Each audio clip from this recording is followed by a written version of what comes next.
चलो स्टार्ट तो की कर ही दिया जाए ना।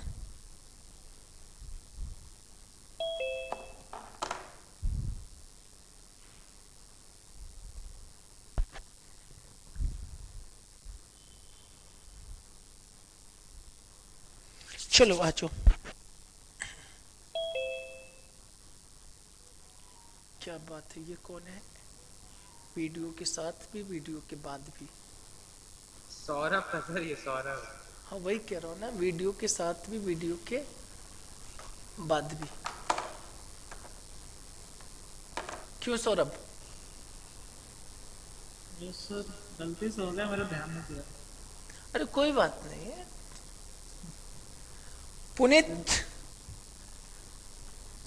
Yes sir, Audible. सब बढ़िया? मजे में सर। मस्त है? बढ़िया। बढ़िया है। Good evening energy sir. Energy level है वेरी हाई। क्या सर? देखो निशान जवाब दे देगा उसका। आवाज कट गई सर बीच में। ये बताना, नेटवर्क में कोई इशू? सब कुछ सही है ना? I am audible proper? ये देखो यस सर। ऑडिबल विजिबल सब। चलो ऑडिबल भी विजिबल। आज स्टार्ट करते हैं। आज कौन कौन से टॉपिक कवर करेंगे, पहले 2 मिनट में एक बार क्या कर लेते, समझ लेते सारी चीजों को। बहुत आसान चीज कवर करेंगे और बहुत ही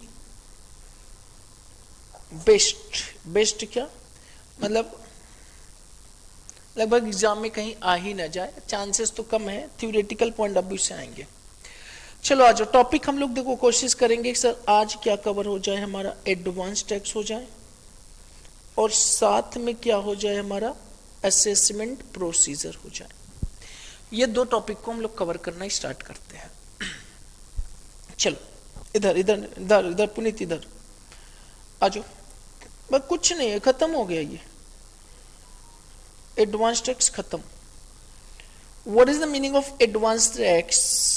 advance tax is nothing, it is the estimated tax liability, estimated tax liability of the current previous year for the current previous year, that is known as what advance tax। मतलब हमारा normal provision section 4 क्या कहता है? If any income of the previous year taxable assessment year, बस as per the section 210 if any person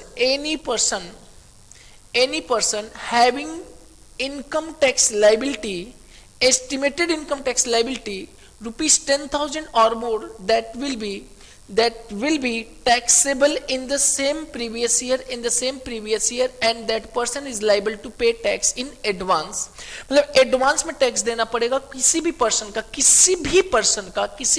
की total tax liability जो है, किसी भी पर्सन की जो टोटल टैक्स लाइबिलिटी है, अगर वो 10,000 या 10,000 से ज्यादा है, 10,000 या 10,000 से ज्यादा, 10,000 भी अगर किसी बंदे की estimated tax liability, person is liable to pay advance tax उसको पेमेंट करना पड़ेगा। 10,000 या 10,000 से ज्यादा, 10,000 या 10,000 से ज्यादा, अगर 10,000 से कम है then person is not liable to pay advance taxes. मतलब ना 10,000 या 10,000 से ज्यादा एस्टिमेटेड टैक्स लाइबिलिटी होना मैंडेटरी है, और अगर 10,000 से कम है तो there is no obligation for any advance tax for the current previous year and in the previous year. अब ये मुद्दा आता है कि sir how to compute tax liability. Advance tax liability कैसे कंप्यूट करेंगे? बहुत आसान है। एडवांस टैक्स लाइबिलिटी कंप्यूट करने के लिए सबसे पहले आप करंट प्रीवियस ईयर डिफाइन करेंगे। जैसे कि करंट प्रीवियस ईयर हमारा 1 अप्रैल 2021 है और एंड कहां पे है? 31 मार्च 2022। You have to estimate what is my total income during the current what would be my total income during current previous year। अब हमें ये एस्टिमेट करना है कि हमारी करंट प्रीवियस ईयर की टोटल इनकम कितनी है और उस टोटल इनकम पे हमारी टैक्स लाइबिलिटी कितनी बन सकती है, और अगर ये टैक्स लाइबिलिटी प्रीवियस ईयर पे ही बनने की चांस है 10,000 या उससे ज्यादा, तो 10,000 रुपए या उससे ज्यादा वो हो जाएगा हमारा एडवांस टैक्स लाइबिलिटी, और person is liable to pay advance tax liability in current previous year.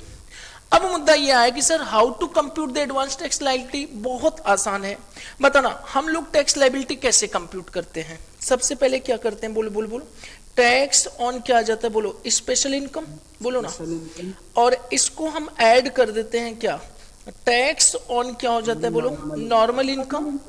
जो भी आया इसका क्या करेंगे, टोटल कर लेते हैं।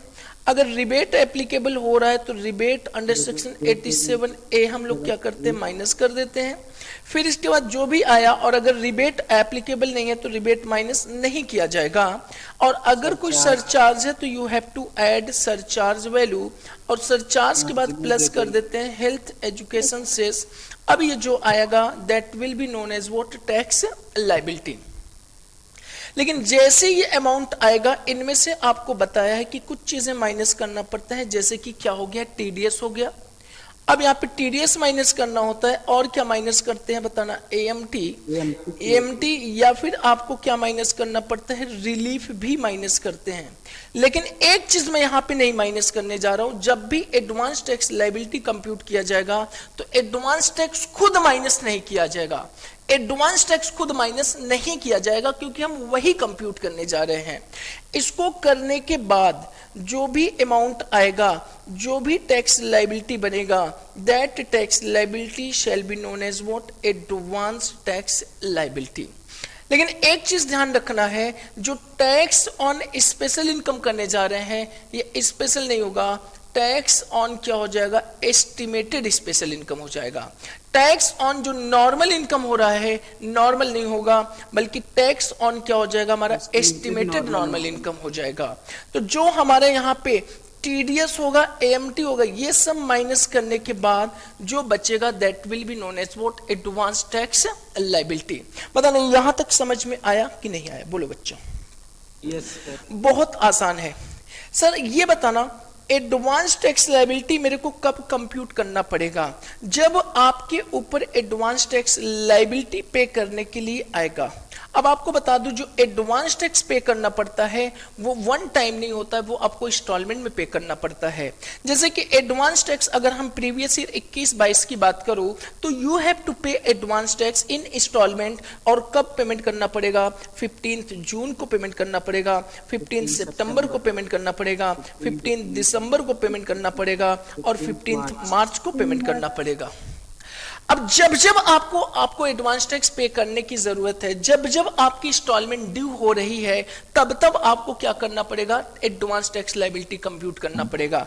तो मतलब हम कह सकते हैं कि सर अगर हमारा एडवांस टैक्स जमा करने की डेट 15 जून है तो 15 जून पे आप क्या करेंगे, एडवांस टैक्स लायबिलिटी कंप्यूट करेंगे।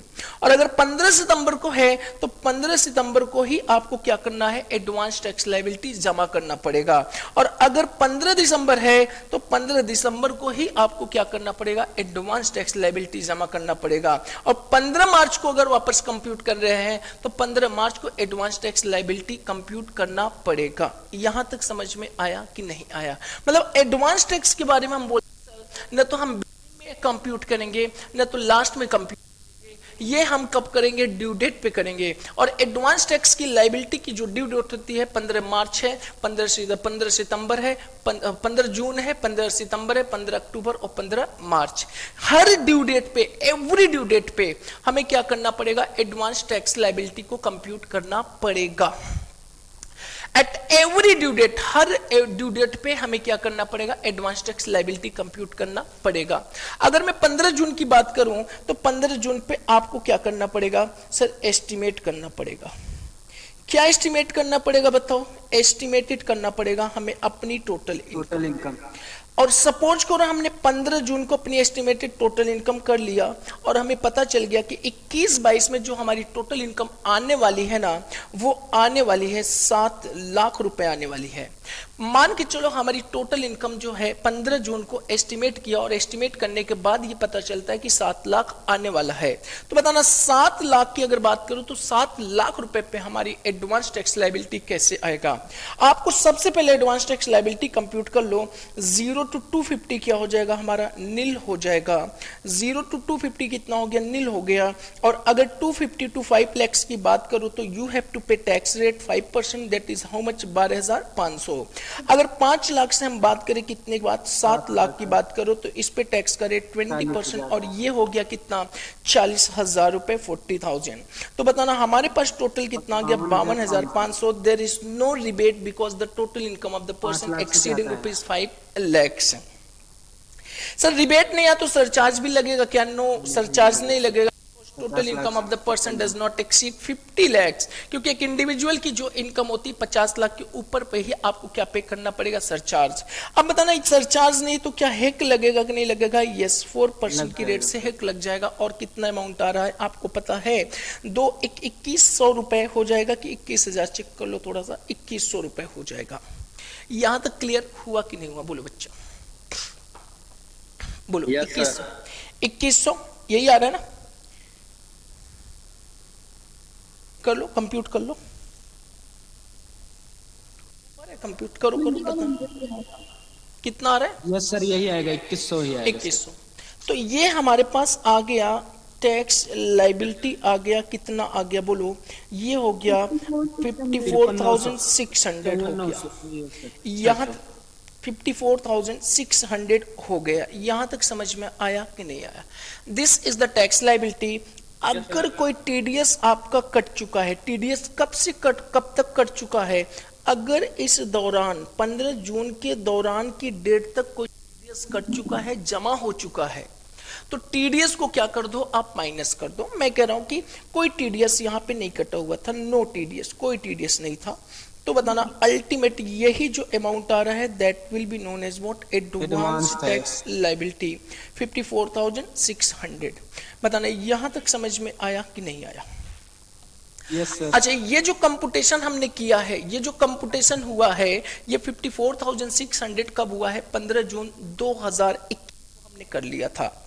अब क्या सर मेरे को पूरा जमा करना है? नहीं जी, यहां पे आपको पूरा नहीं जमा करना है।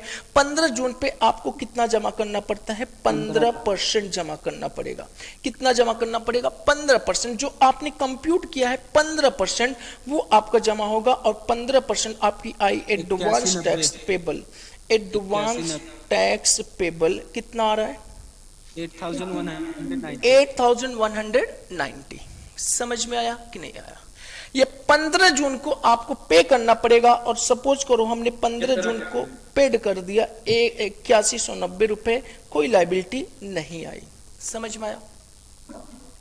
अच्छा सर, अब आगे क्या किया जाएगा? आगे वापस से आपको फिर से 15 सितंबर को आपकी एक लाइबिलिटी आ गई, वापस से एडवांस टैक्स आपको 15 सितंबर को वापस से कंप्यूट करना पड़ेगा, वापस से एस्टिमेट करना पड़ेगा। और हमने सपोज करो एस्टिमेट कर लिया, और टोटल इनकम इस बार भी हमारी सपोज करो 7 लाख ही है। कितनी है? 7 लाख ही है। तो बताना सारा का सारा टैक्स लायबिलिटी अभी भी कितना हो जाएगा? 54,600। लेकिन मैं कह रहा हूं बच्चा लोग, मैं कह रहा हूं जब मैं इस डेट पे कंप्यूट किया था तो यहां पे टीडीएस की रकम एक था, वो 10,000 रुपए था टीडीएस। वो टीडीएस हमारा कट गया था 10,000, तो यहाँ पे 10,000 आप क्या माइनस कर दो? टीडीएस। और अब आपके पास जो अमाउंट बचा 44,600, ये बन जाएगा आपका क्या? एडवांस टैक्स लायबिलिटी बनेगा फॉर द होल ईयर। लेकिन आपको बता दूं यहां पे भी आपको पूरा 100% जमा नहीं करना है, बल्कि आपको केवल कितना जमा करना है? 45% जमा करना है। 45% जमा करना पड़ेगा। और बता यहां की डेट तक, 15 सितंबर की डेट तक आपकी टोटल एडवांस टैक्स लायबिलिटी जो भी बन रही है उसका 45% आपको जमा करना पड़ेगा, पूरा का पूरा 45% जमा करना है। अब ये बताना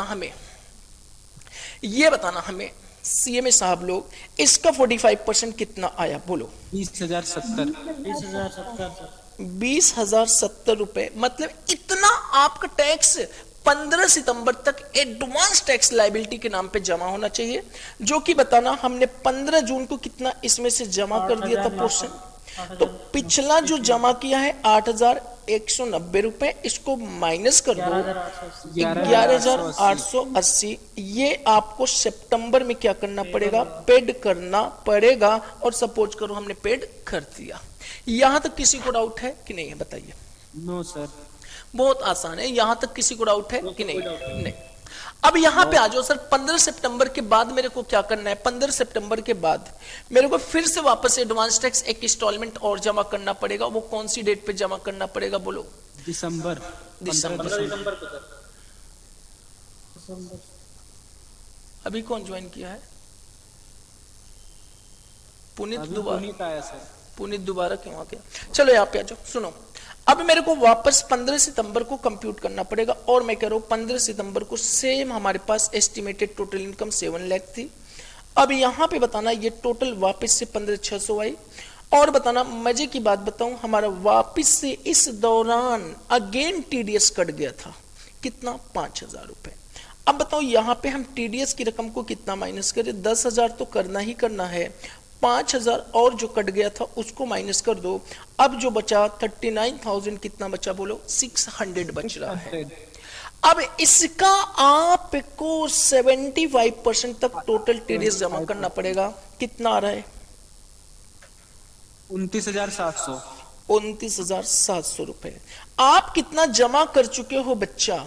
आप 15 मार्च पे जमा कर चुके थे कितना? 8,190। और आपको बता दूं जून में भी जमा किया था 11,880। अब जो बचा यू हैव टू पे 9,620। ये आपकी एडवांस टैक्स लाइबिलिटी आई, ये 15 दिसंबर को 30। Yes sir. 30 15 दिसंबर को आपको इतना अमाउंट पेड करना पड़ेगा। समझ में आया कि नहीं आया? बताइए, समझ में आया कि नहीं आया? यस, आगे आओ सर। अब आगे क्या हुआ सर? 15 मार्च को वापस आपको एक किस्त जमा करना पड़ेगा। सपोज करो 15 मार्च पे भी हमारी टोटल इनकम कितनी थी? एस्टिमेटेड 7 लाख थी। 7 लाख। अब वापस से इसकी टैक्स लाइबिलिटी कितनी बचनी? 54,600। और यहां से यहां तक का मान के चलो टीडीएस जो था वो 0 था, कुछ भी नहीं टीडीएस कटा, कुछ भी नहीं कटा। ठीक है, तो बताना 10,000 तो माइनस होगा ही होगा, 5,000 जो टीडीएस पिछला कटा था वो माइनस होगा, और टोटल वापस से कितना गया? 39,600। अब आपका यहाँ पे 100% जमा हो जाना चाहिए था 39,600। आपने पहले क्वार्टर में कितना जमा कर दिया था बच्चा? 8,190। दूसरे में कितना जमा कर दिया? 11,880। तीसरे में कितना जमा कर दिया? 9,630। इन सबको माइनस कर दो, और जो balance 9900 Yes, sir. 9900 you have to pay advance tax 15th March as last advance tax। यहां तक समझ में आया कि बोलो बच्चा? Yes, sir. यहां तक समझ में आया? अब यहाँ पे सुनो, बता दीजिए कौन सा सर, ये जो टीडीएस वाला है वो भी बार बार क्यों ले रहे हैं? 10,000 5,000। अरे ये बताना, हम 15 मार्च को क्या कर रहे हैं? 15 मार्च को कंप्यूट कर रहे हैं ना? हाँ सर। तो 15 मार्च का मतलब यहां से यहां तक जितनी भी ट्रांजैक्शन हमारी एक्चुअल में हो गया होगा उसको तो कंसीडर कर ही लेंगे ना। तो 15 मार्च को हमने क्या किया? 54,600 जब कंप्यूट किया तो बताना क्या 10,000 यहाँ पे टीडीएस कटा था कि नहीं कटा था पहले से? हाँ सर। तो यहाँ पे भी कटा हुआ था ना, तो दोनों हम माइनस करेंगे ना। अब यहाँ पे बताओ, जब यहाँ पे हम कंप्यूट करेंगे, यहाँ पे इस पॉइंट पे अगर हम कंप्यूट करने जाएंगे तो बताना यहाँ से यहाँ तक जो टीडीएस कटा होगा वो कंसीडर होगा, क्योंकि यहाँ से यहाँ तक का मेरे को टीडीएस पता चल गया होगा। यहाँ से यहाँ तक का टीडीएस मेरे को पता चल चुका है कि कट चुका है, तो वो भी हमें माइनस कर देना है, क्योंकि टीडीएस का मतलब ये हुआ कि मेरे एक टैक्स अमाउंट ऑलरेडी जमा हो चुका है। अब उतना हमें जमा नहीं करना है, कम ही जमा करेंगे, उतना मेरे को जमा करने की कोई जरूरत नहीं है। समझ में आया कि नहीं आया? बताना। ठीक है सर, आगे नेक्स्ट आ जाओ बच्चा। अब ये बताओ, ये 9900 हमारे क्या कर जाएगा? हमें एक एडवांस टैक्स जमा करना पड़ेगा। यहां तक किसी को डाउट है कि नहीं है? सुनो। No sir. यहां तक किसी को डाउट? अच्छा सर एक चीज बता दो हमें, हमने कहा क्या सर, क्या ये एस्टिमेटेड इनकम 7 से कम हो सकता है? यहाँ पे यस। जब 7 से कम हो जाए तो 7 से कम लेके कंप्यूट करो, लेकिन जो चीजें पेड हो चुका है पहले उसको तो माइनस करना ही करना पड़ेगा। सर क्या ये 7 से ज्यादा भी हो सकता है? हाँ बिल्कुल हो सकता है। Every instalment due date is new date for computing the advance tax liability. You have to set your own mind, every installment due date shall be considered as new computation of estimated advance tax liability। समझ में आया कि नहीं आया? बोलो। Yes, Whenever, जब भी आप 15 जून को जाएंगे 15 सितंबर को जाएंगे, 15 दिसंबर को, 15 मार्च को। Every due date is the new date for computing the advance tax liability. You have to set your own mind for computing advance tax liability। यहां तक बताना समझ में आया कि नहीं आया? अब ये बताओ सर, सुनो सर, अगर मैं यहां से यहां तक जमा कर दूं तो, ये ड्यूट में कर दूं तो भी वो अमाउंट क्या माना जाएगा? बोलो, एडवांस टैक्स ही माना जाएगा। मतलब during the previous year, during the previous year, और किसी का भी कर ले लेख। नहीं सर। एक मिनट,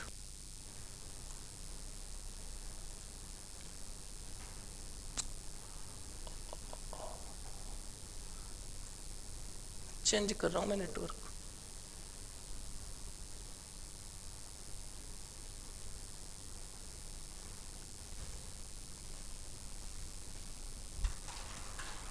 अभी बताना,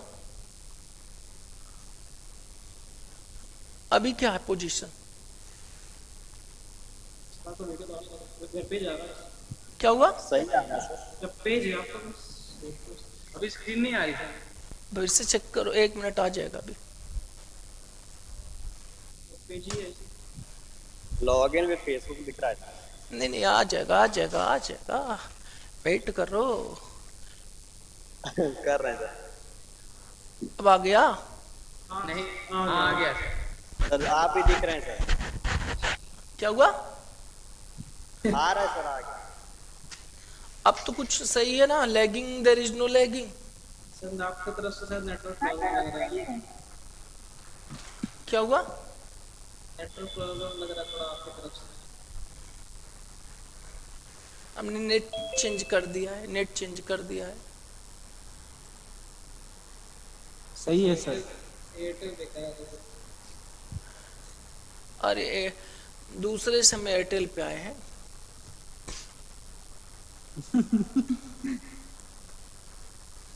चलो आ जाओ यहां तक सारे। अब ये बताना हमें, एक बंदे ने कहा कि सर ठीक है, 15 जून पे जो जमा किया एडवांस टैक्स, 15 सितंबर को जो जमा किया एडवांस टैक्स, 15 दिसंबर को जो जमा किया एडवांस टैक्स, सर 15 मार्च को जो जमा किया एडवांस टैक्स। लेकिन हमें ये बता दो, जो हमने 15 मार्च और 31 मार्च के बीच में जो भी टैक्स जमा किया होगा वो क्या माना जाएगा? वो भी आपका एडवांस टैक्स रहेगा, वो भी हमारा एडवांस टैक्स ही माना जाएगा। यहां तक समझ में आया कि नहीं आया?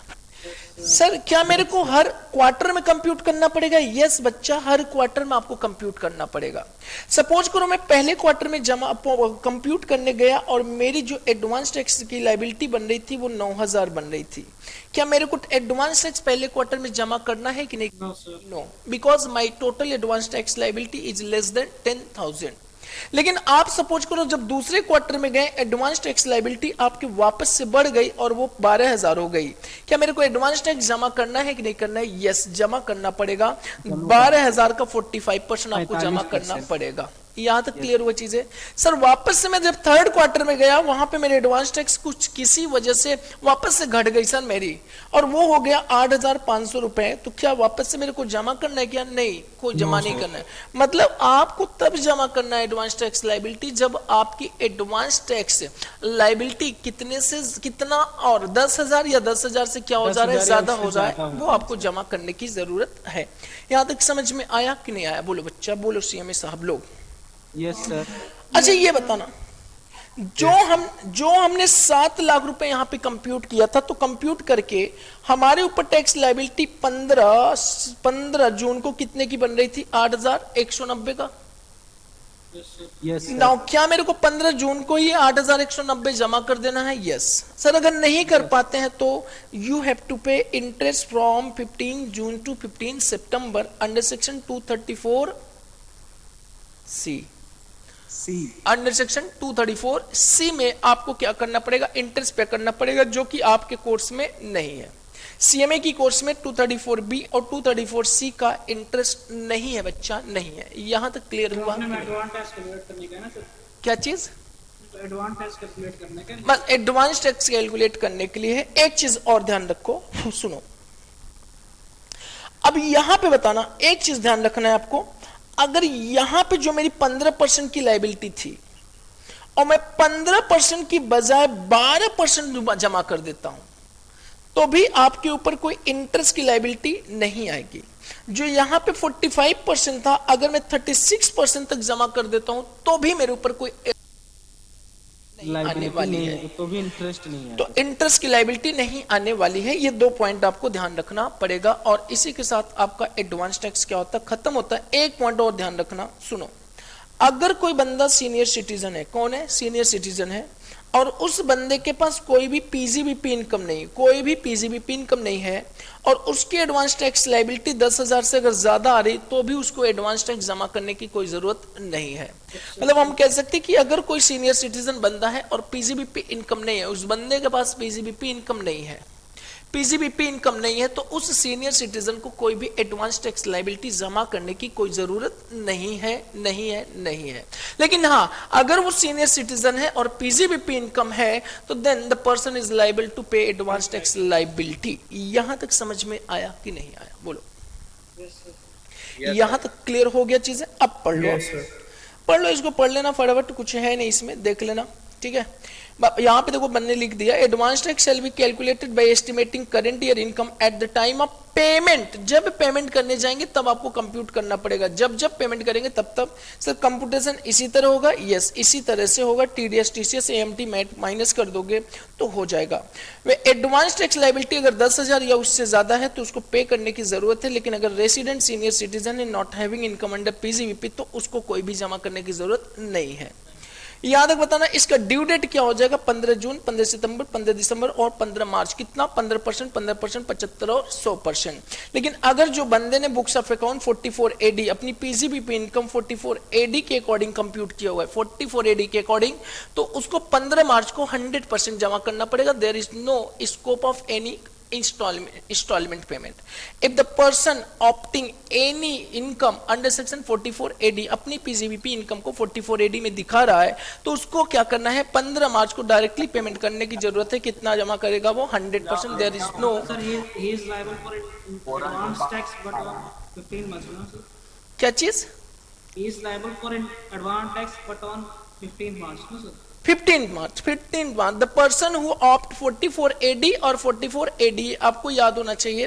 44 AD person is individual achiever partnership firm not LLP having trading business except 44 ADA except 44 AE income, और उस केस में वो अपनी इनकम को 8% या 6% से ज्यादा कम नहीं दिखा सकता, कम नहीं दिखा पा रहा है। अगर वो डीम्ड फॉलो कर रहा है तो उस केस में उसको एडवांस टैक्स इंस्टॉलमेंट में नहीं जमा करना है। 15 मार्च को पूरा का पूरा कितना जमा कर दे, 100%, बात खत्म हो गई। यहां तक क्लियर हुआ चीजें? बोलो बोलो बोलो बोलो। नीट क्या हो गया?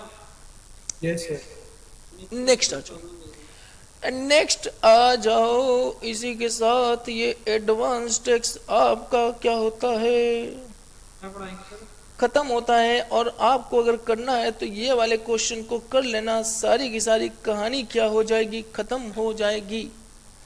नेक्स्ट आते हैं, नेक्स्ट चैप्टर पे कौन सा आते हैं बच्चा? अरे बोलो भाई। सर क्वेश्चन एक सीट पे दिखा दीजिए सर, स्क्रीनशॉट ले लीजिए। अरे शीट में है। सीट में है अमन जी, मिल जाएगी सीट, आपको ले लेना। पेज नंबर कौन सा है? 83। ओके चलो आ जाओ यहाँ पे।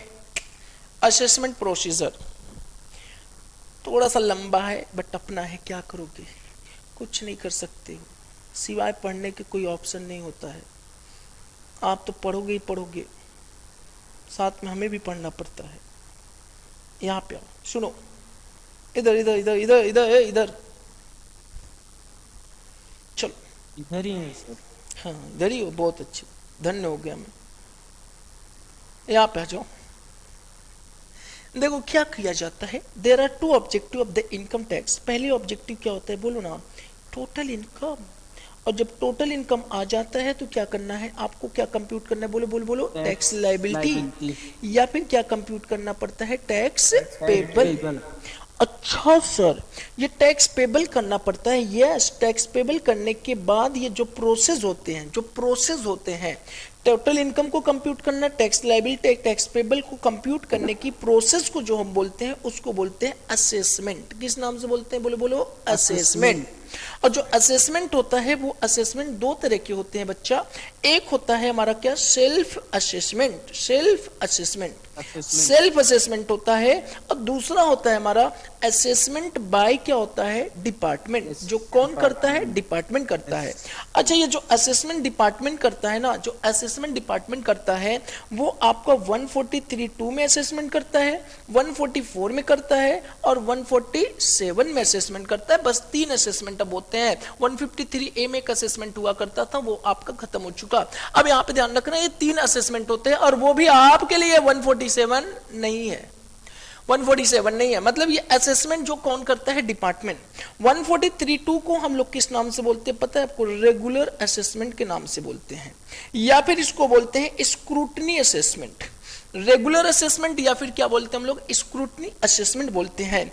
और जो 144 में होता है उसको बोलते हैं बेस्ट जजमेंट असेसमेंट, या फिर बोलते हैं ex parte assessment. Best judgment या फिर एक्स पार्टी असेसमेंट बोलते हैं। और ये जो सेल्फ असेसमेंट है सेक्शन 140A में सेल्फ असेसमेंट होता है। लेकिन सर ये पहले बताओ असेसमेंट क्या होता है। Assessment is nothing, it is the computation of total income, computation of tax liability and computation of tax payable. अगर एसएससी खुद अपनी टोटल इनकम को कंप्यूट करता है, टैक्स लायबिलिटी को कंप्यूट करता है, टैक्स पेबल को कंप्यूट करता है along with interest and other things, तो वो सारी की सारी असेसमेंट को हम किस नाम से बोलते हैं, सेल्फ असेसमेंट टैक्स के नाम से बोलते हैं अंडर सेक्शन 140A। अब ये बताना जो सेल्फ असेसमेंट टैक्स है, सेल्फ असेसमेंट टैक्स सबसे पहले वही हम करने जा रहे हैं, self assessment tax. Okay sir, self assessment tax section 140A, 140A self assessment, 144 best judgment. ये आ गया आपका point number 23, page number 69, self assessment. देखो पढ़ेंगे सेल्फ असेसमेंट टैक्स क्या होता है। Self assessment tax, self itself, SSC itself is responsible to determine taxable income, tax liability and to pay tax accordingly, provision of section 140A as follows। नहीं कहता आप हमें ये बता दो, अभी तक जो हम लोग ने सीखा था how to compute the tax payable, कैसे कंप्यूट करते थे बताना। Sir tax on normal income हो जाता था, tax on special income total किया, रिबेट माइनस किया, सरचार्ज ऐड किया, हिक लगाया 4%, जो आ गया उसको हम किस नाम से बोलते हैं, बोलो टैक्स लायबिलिटी के नाम से। उसी में हम लोग क्या करते हैं, माइनस करते हैं टीडीएस, एडवांस टैक्स, और माइनस करते हैं एएमटी, मैट, और क्या माइनस करते हैं, रिलीफ, रिबेट। तो जो हमारे पास बचता है that will be known as वो tax payable, tax payable, tax payable. It may be self assessment, अगर ड्यू डेट पे वो टैक्स को जमा कर देता है, ड्यू डेट पे अपने रिटर्न को फाइल कर देता, तो यही टैक्स पेबल क्या बन जाएगा, हमारा सेल्फ असेसमेंट टैक्स बन जाएगा। लेकिन अगर वो अपने इनकम टैक्स रिटर्न को या एडवांस टैक्स को टाइम पे नहीं जमा करता है, सेल्फ असेसमेंट को, टैक्स को टाइम पे नहीं जमा करता है, तो उसको 3 चीजें और देना पड़ता है। इंटरेस्ट देना पड़ता है, interest on self assessment, interest on advance tax, और late fees under section 234F में चार्ज करना पड़ता है। अगर इन तीनों को वो टैक्स पेबल में ऐड कर दे तो जो अमाउंट निकल के आएगी that amount shall be known as what, self assessment tax payable. यहां तक क्लियर हुआ कि नहीं हुआ? Yes sir. हमारा 140A यही चीजें कहता है, क्या कहता है, where any tax is payable after deducting relief, advance tax, payment of the tax deducted, एलएलएट collected at source, MAT, AMT, on the basis of return furnished, जो रिटर्न फर्निश किया गया, the assessee is required to पे such tax before filing the return of income. जो tax payable बनेगा उसको return file करने से पहले क्या करना पड़ेगा, डिपॉजिट करना पड़ेगा। अगर कोई इंटरेस्ट पेबल है सेक्शन 234A, 234B या 234C में कोई पेबल है और 234F में कोई पेबल है तो उसको भी उसमें ऐड करना पड़ेगा। समझ में आया कि नहीं आया? बोलो बच्चा, अरे बोलो ना। यस ये हुआ हमारा सेल्फ असेसमेंट टैक्स। अब सुनो कहानी सुनो। Yes sir. सुनो कहानी सुनो। अच्छा कहानी सुनो। क्या नहीं है? सीट नहीं है सर इसमें किधर हम लोग के पास। किसको नहीं मिला? और तुम्हारे पास सीट है इसकी? सर आप जो 140 को पढ़ा रहे थे वो सीट नहीं है हमारे पास सीट है। चलो यहाँ पे आओ, चलो चलो यहाँ पे आओ। पेज तक सुनो सुनो सुनो सुनो सुनो, कौन सुने? सुनो इधर सुनो। बहुत आसान है, बहुत आसान है, कुछ नहीं करना है। इसको पता है, पढ़ना नहीं है, केवल ईजे सर को ध्यान से सुन लो, खत्म हो जाएगी कहानी।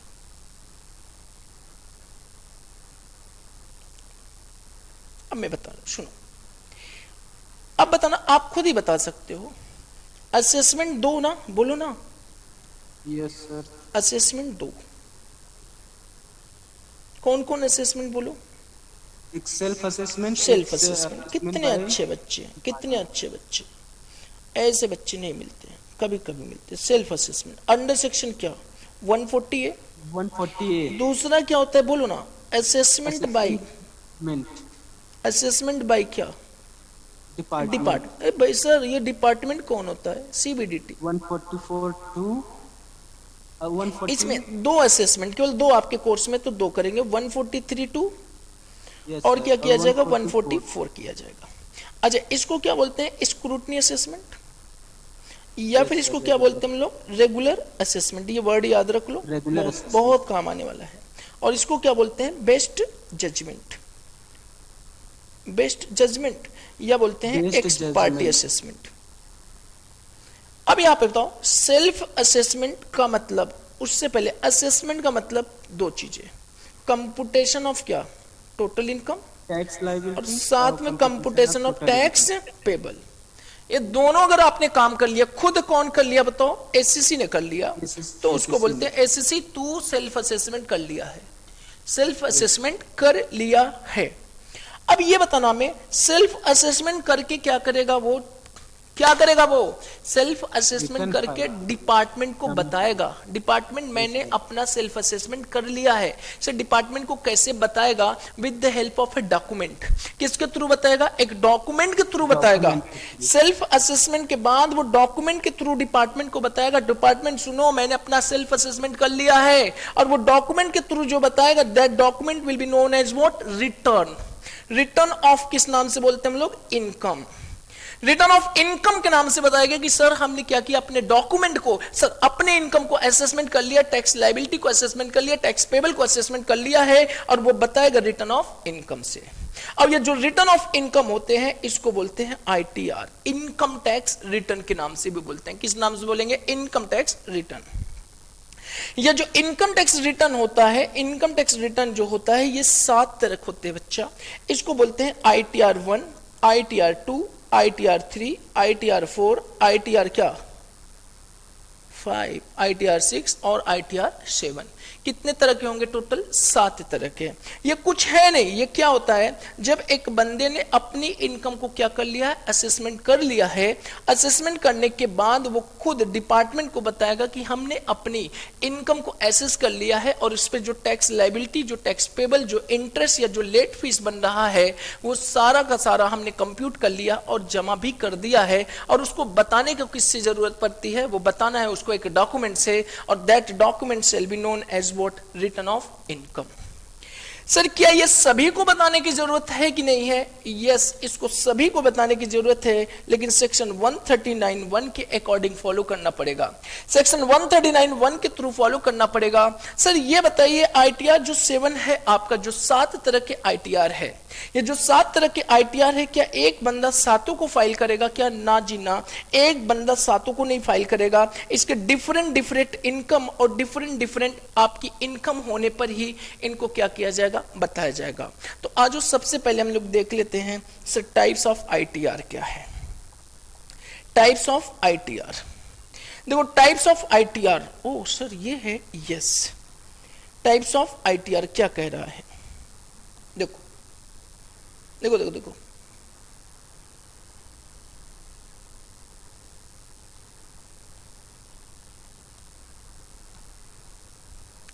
टाइप्स ऑफ आईटीआर क्या कह रहा है? कह रहे types of ITR 1, ITR 2, ITR 3, ITR 4, ITR 5, ITR 6, ITR 7। ITR 1 किसके लिए होता है भैया? केवल और केवल इंडिविजुअल के लिए है। और वो इंडिविजुअल को क्या होना जरूरी है? रेसिडेंट होना जरूरी है। अदर देन और not ordinary resident having total income up to rupees how much? 50 lakhs। अगर कोई भी इंडिविजुअल जो रेसिडेंट इन इंडिया है, रेसिडेंट इन इंडिया है, और वो भी ऑर्डिनरी रेसिडेंट इन इंडिया है, वो भी ऑर्डिनरी रेसिडेंट इन इंडिया है और उसकी total income up to ₹50 lakh है, लेकिन ये जो total income up to ₹50 lakh है ये combination of income from salary है और वन हाउस प्रॉपर्टी इनकम है, अदर सोर्स की इंटरेस्ट वाली इनकम है एंड हमारा क्या है एग्रीकल्चर इनकम अप टू ₹5,000 तो बताना उस बंदे को कौन सा डॉक्यूमेंट सबमिट करने की रिक्वायरमेंट होगी, कौन सी रिक्वायरमेंट होगी, ITR-1 फाइल करने की रिक्वायरमेंट हो जाएगा। नेक्स्ट बताना, नेक्स्ट ITR-2 की अगर बात करूं, ITR-2 for individual and HUFs, individuals and HUFs मतलब ये ITR-2 इंडिविजुअल के लिए भी है, HUF के लिए है, लेकिन नॉट हैविंग इनकम प्रॉफिट और प्रोफेशन मतलब जिसके पास PGBP इनकम नहीं है। अगर कोई HUF है उसके पास PGBP इनकम नहीं है, PGBP इनकम नहीं है और इंडिविजुअल है PGBP इनकम नहीं है, तो उसको ITR-2 भरना है। ITR-2 भरने की रिक्वायरमेंट है। अगर मैं एक इंडिविजुअल की बात करें जिसकी total income including salary income up to ₹50 lakh है तो उसको तो ITR-1 फाइल करना है, लेकिन इंडिविजुअल इनकम अगर उसकी सैलरी इनकम होने के बावजूद भी उसकी सैलरी इनकम 50 लाख के ज्यादा है तो उसको ITR-1 नहीं कौन सा फाइल करना पड़ेगा, ITR-2 फाइल करना पड़ेगा। या बंदा सैलरी इनकम है या फिर आपका कैपिटल गेन इनकम है तो भी ITR-2 फाइल करना पड़ेगा, या फिर कोई PGBP इनकम नहीं है और 50 लाख से ज्यादा है कि इंडिविजुअल का, भले ही PGBP के अलावा चाहे जो इनकम हो जाए उसको कौन सा फाइल करना पड़ेगा, ITR-2 फाइल करना पड़ेगा। नेक्स्ट आते हैं ITR-3, ITR-4 की बात करते हैं। ITR-3 अगर कोई इंडिविजुअल है HUF है, not partnership firm not LLP, individual है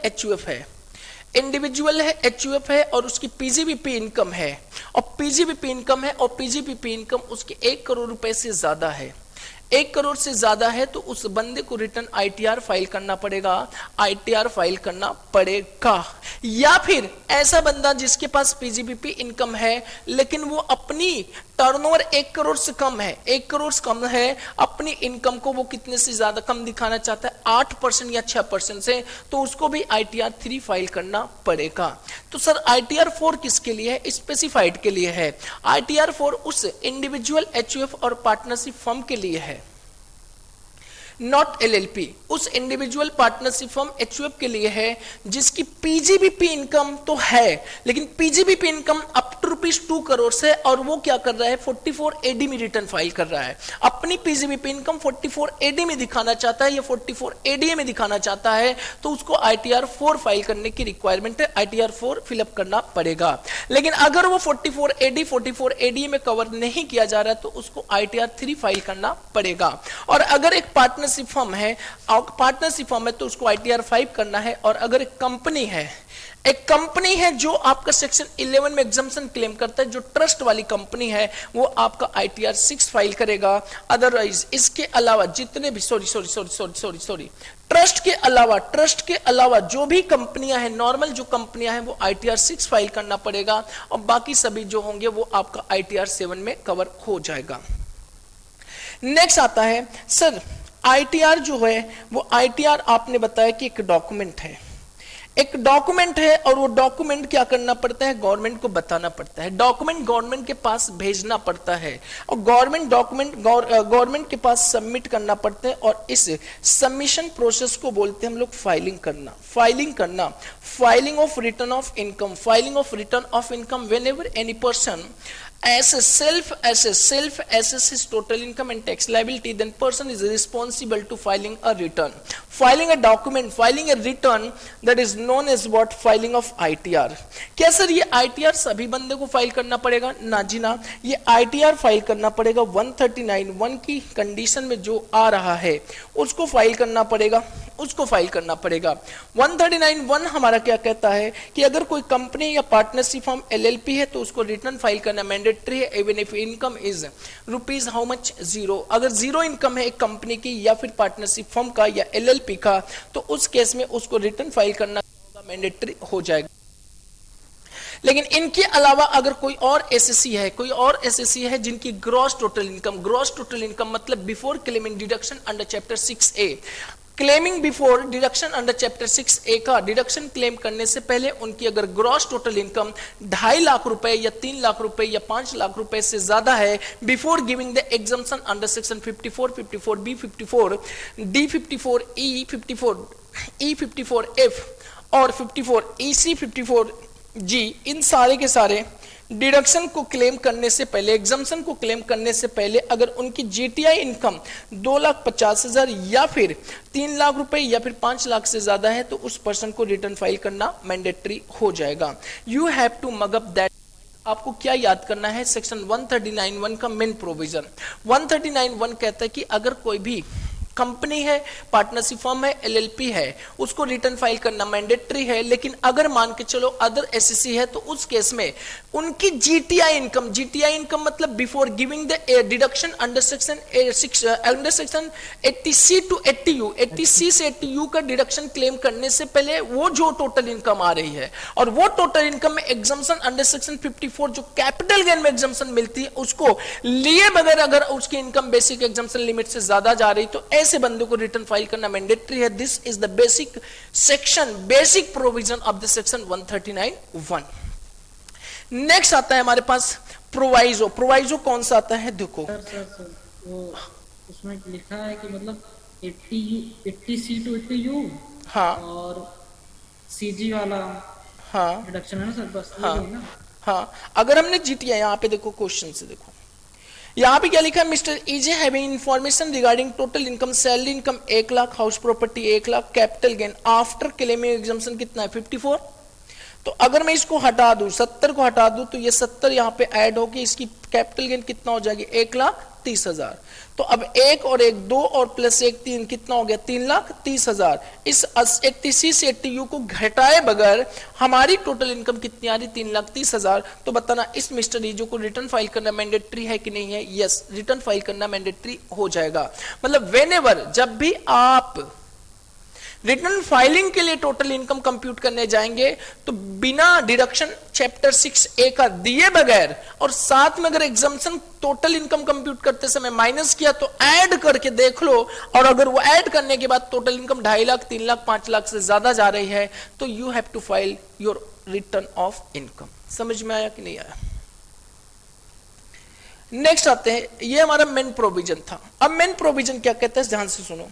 कहते कि अगर भाई साहब आपके पास एचपी है, देखो ध्यान से, 1 लाख है, सैलरी है 2 लाख है, कैपिटल गेन है, लेकिन कैपिटल गेन हमारे पास था 5 लाख और हमने एग्जम्पशन कितना क्लेम कर लिया था? अच्छा, ये सैलरी में 1 लाख दिखाना चाहता हूं, मेरे पास कैपिटल गेन था 5 लाख, मैंने सेक्शन 54 में एग्जम्पशन क्लेम कर लिया था 4 लाख, 4 लाख नहीं 450। अब बताना हमारी कैपिटल गेन इनकम कितनी आई? 50,000। अब जीटीआई जब हमने कंप्यूट किया तो कितना निकल के आया? तो 2.5 लाख रुपए आया कि नहीं आया? बोलो बोलो। ये जो 2.5 लाख आ रहा है 54 का एग्जम्पशन लेने के बाद आ रहा है कि लेने के पहले? लेने के बाद आ रहा है तो आपको तो जीटीआई लेना है एग्जम्पशन से पहले वाला, तो वापस ये 450 इसी में ऐड कर दो। तो अब आपकी टोटल कितनी बन रही है जीटीआई? 6 लाख। तो 6 लाख को कंपेयर कर लो भाई अपने बेसिक एग्जम्पशन लिमिट से। बताओ क्या मेरे को रिटर्न फाइल करना मैंडेटरी है कि नहीं है? यस। अच्छा, ये जो रिटर्न फाइल करना है मेरे को मैंडेटरी जो है सेक्शन 139(1) का मेन प्रोविजन में फाइल करना पड़ेगा। यहां तक बताना क्लियर हुआ कि नहीं हुआ? बोलो, अरे बोलो भाई। Yes sir. Yes sir. Next आ जाओ, सुनो। हो गया सर। मेन प्रोविजन था, मेन प्रोविजन। तो हमारे पास एक प्रोवाइजो आता है, 4th प्रोवाइजो, और कौन सा आता है मेरे पास? 5th proviso. 5th प्रोवाइजो मतलब एक्सेप्शन आता है। एक्सेप्शन क्या कहता है कि भले ही आपकी 2.5 लाख से इनकम कम है, 2.5 लाख से कम है इनकम 0 है, इनकम 0 है, तो भी आपको रिटर्न फाइल करना क्या हो जाएगा? मैंडेटरी। अगर आपकी टोटल इनकम 2.5 लाख से कम है तो भी आपको रिटर्न फाइल करना क्या हो जाएगा? बोलो, मैंडेटरी हो जाएगा। ये कौन कौन से केस है? पहला केस वो है who hold is beneficial owner of any assets located outside India. मतलब कोई भी एसेट जो लोकेटेड आउटसाइड इंडिया है उसका मैं बेसिक बेनिफिशियल ओनर हूं, या फिर कोई ऐसा हमारा अकाउंट है जो लोकेटेड कहां पे? आउटसाइड इंडिया, और मैं उस अकाउंट का क्या हूं? सिग्नेटरी अथॉरिटी हूं, तो मेरे को रिटर्न फाइल करना मैंडेटरी मैंडेटरी है irrespective of the my total income. मेरी टोटल इनकम को देखने की जरूरत ही नहीं है और मेरे को क्या करना पड़ेगा, रिटर्न फाइल करना मैंडेटरी हो जाएगा। या फिर मैं कोई बेनिफिशियरी हूं, किसी भी एसेट्स का बेनिफिशियरी हूं और वो एसेट्स कहां पे, आउटसाइड इंडिया है, तो भी मेरे को रिटर्न फाइल करना मैंडेटरी है। सर एक ही एसेट्स का एक बेनिफिशियल ओनर है और दूसरा कौन है, बेनिफिशियरी है, तो उस केस में क्या होगा, दोनों में से कोई एक भी रिटर्न फाइल कर दे, अगर एक फाइल कर देता है तो दूसरे को रिटर्न फाइल करना मैंडेटरी नहीं है। सीएमए साहब लोग यहां पे आ जाओ। नेक्स्ट आता है एक प्रोवाइजो है, प्रोवाइजो नंबर 7 है जो कि फाइनेंस एक्ट 2019 में ऐड किया गया था। अगर टोटल इनकम किसी भी पर्सन की जीरो है, देखो प्रोवाइजो तब लगेगा जब आपका 2.5 लाख वाली लिमिट से आप मेन प्रोविजन से बाहर होने जा रहे थे, लेकिन प्रोवाइजो के अकॉर्डिंग आप अंदर आ सकते हो। प्रोवाइजो हमारा 3 एंड 4 कौन सा, 4th एंड 5th प्रोवाइजो क्या कहता है, एसेट्स लोकेटेड आउटसाइड इंडिया होना चाहिए, लेकिन 7th कहता है assets located outside India is not important. Important ये है कि अगर आपने किसी भी करंट अकाउंट में, किसी भी करंट अकाउंट में, चाहे वो एक अकाउंट हो या एक अकाउंट से ज्यादा हो, एग्रीगेट अमाउंट ड्यूरिंग, क्या हुआ, क्या हो गया पुनीत, आज कट रही है। इसमें 7th प्रोवाइजो इंपॉर्टेंट है क्या सर, आपने बोला कि 7th प्रोवाइजो इंपॉर्टेंट है, तो ये इसमें मोस्ट इंपॉर्टेंट है, 7th प्रोवाइजो सर, हाँ मोस्ट इंपॉर्टेंट है। 7th प्रोवाइजो क्या कहता है कि अगर कोई भी पर्सन है उसकी करंट अकाउंट, एक करंट अकाउंट या एक से ज्यादा करंट अकाउंट में aggregate amount during the financial year, during the previous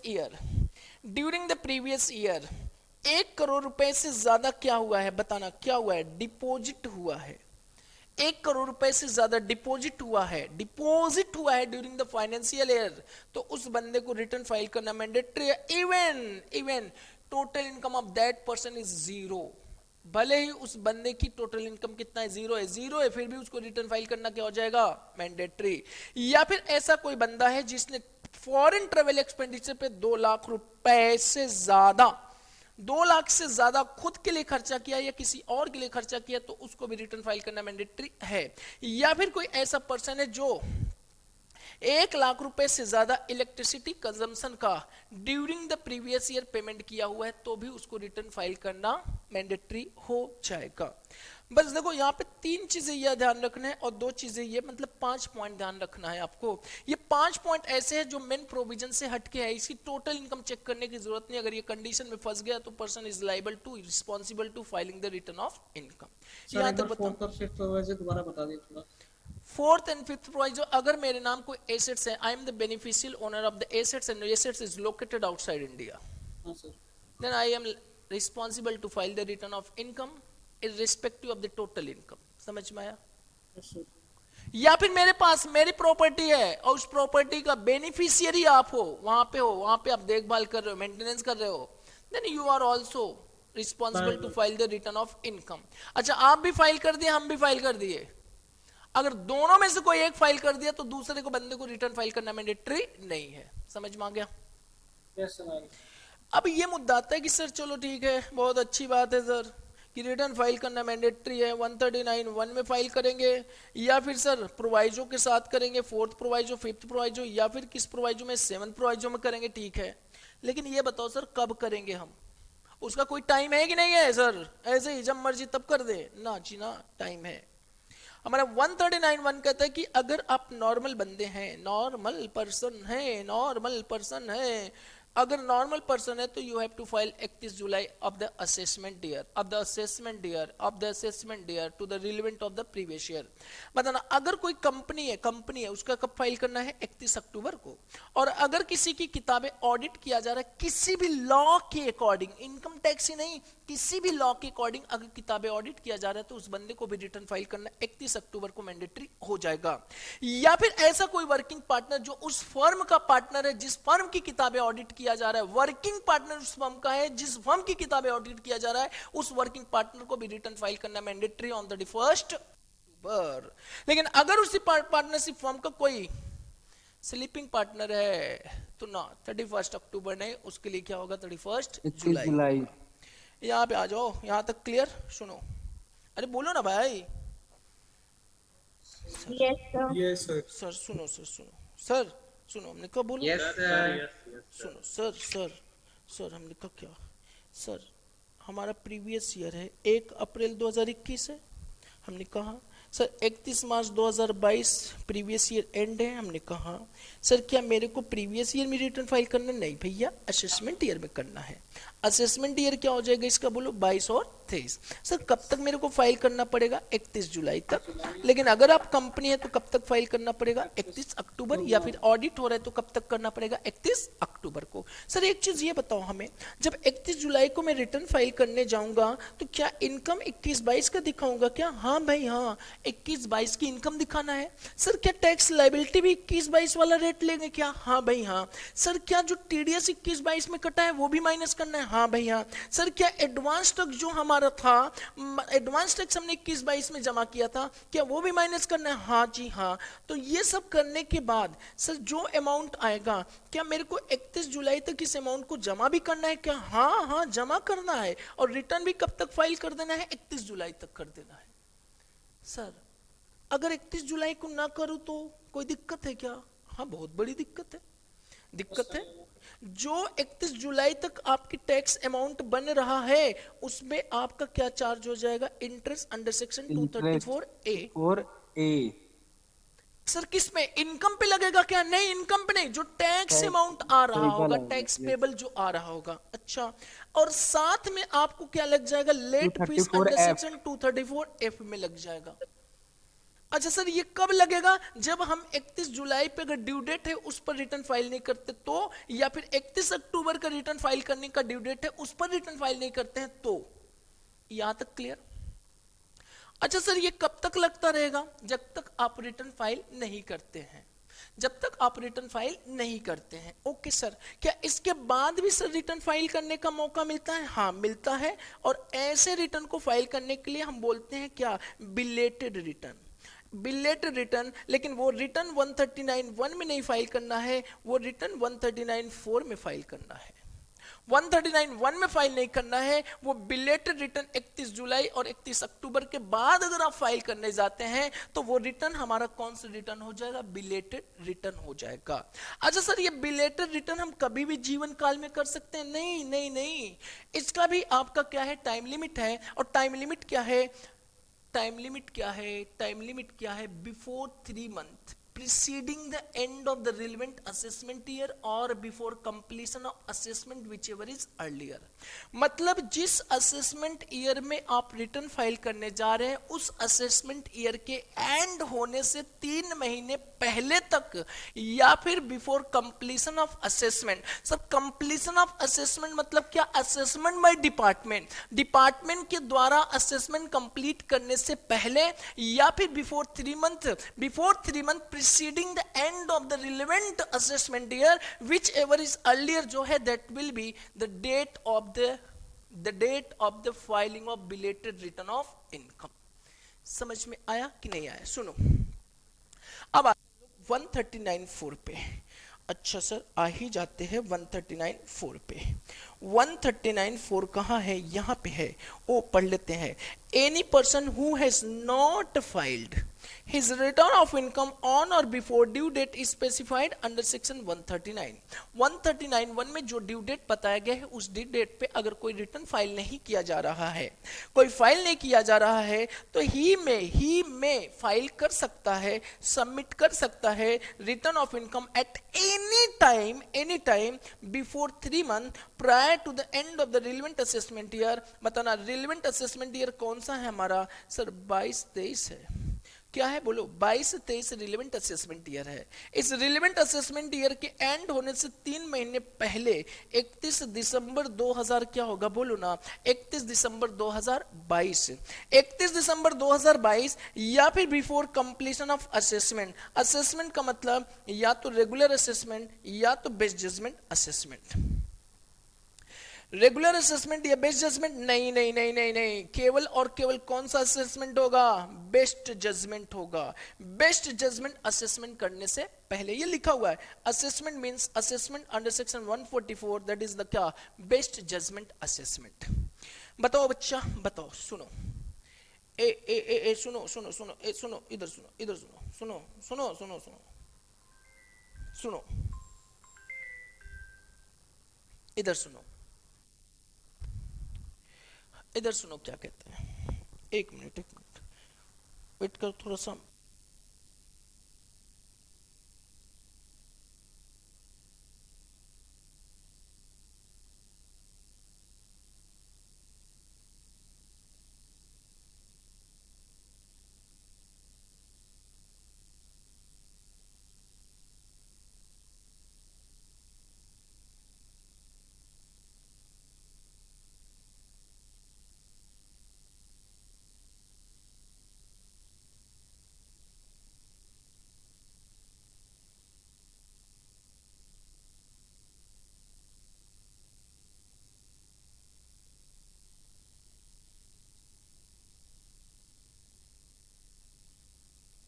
hello सुशील भाई।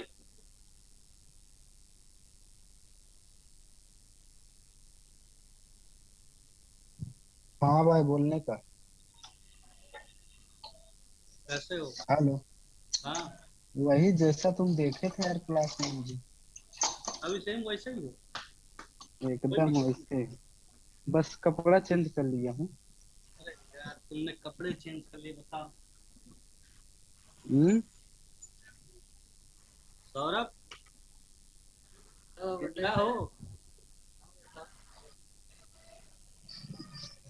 क्लास में नहीं बैठे क्या? क्या? अरे वो निशांत इधर ठंडा गर्म मिक्स कर रहा है। अच्छा, पानी पानी भाई पानी, शॉट लेना ना भैया। पानी की बात मैं भी समझा था। घर आ जाओ सौरभ। हाँ एक शॉट चाहिए। अरे आ जाओ, इधर आ जाओ, इतना घर आ जाओ। सौरभ पिज्जा खिला रहे तो आ रहे। आ जाओ आ जाओ। ठीक है आ जाओ, बस आ रहे। ग्लास खत्म होते ही ऑर्डर करके रख, आ रहे। सौरभ, हाँ, डिलीवरी एड्रेस यहाँ डलवा दे। नहीं इधर आओ बे। हाँ भाई। जिसको इसको पिज्जा खाना हो सौरभ घर आ जाओ। this is not a platform of discussion, नालायक। Yes sir. चलो सुनो, यहाँ पे आओ सर, सुनो हमारी बात, हमने कहा बोलो, सुनो सर। कहा सर एंड होता है इसका 31 मार्च 2022, हमने कहा। Yes, sir. सर इसको क्या प्रीवियस ईयर बोलते हैं, हमने कहा। सर क्या इसका असेसमेंट ईयर कुछ होता है, हमने कहा। वो क्या होता है 31 मार्च 2022, इसको क्या बोलते हैं, असेसमेंट ईयर। सर ये जो प्रीवियस ईयर होता है ना, क्या इसका रिटर्न होता है, हमने कहा 31 जुलाई को रिटर्न फाइल होता है। सर क्या अगर ऑडिट होता है तो कब होगा, हमने कहा 31 अक्टूबर होगा। सर अगर इस डेट पे रिटर्न को फाइल नहीं कर पाते हैं, इस डेट या इस डेट पे, तो क्या हम फाइल कर सकते हैं, हाँ। जो यहां से यहां तक का अगर हमने रिटर्न फाइल कर दिया है तो उसको बोलते हैं ओरिजिनल रिटर्न। किस नाम से बोलेंगे हम लोग, ओरिजिनल रिटर्न।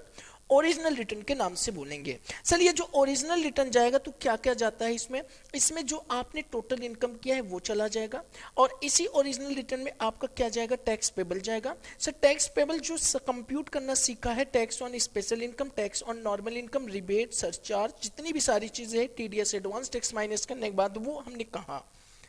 सर ये बताओ हमें, हमने कहा क्या, अगर इस डेट पे इस डेट पे हम नहीं कर पाते हैं तो कोई बात नहीं, कोई बात नहीं, कोई बात नहीं।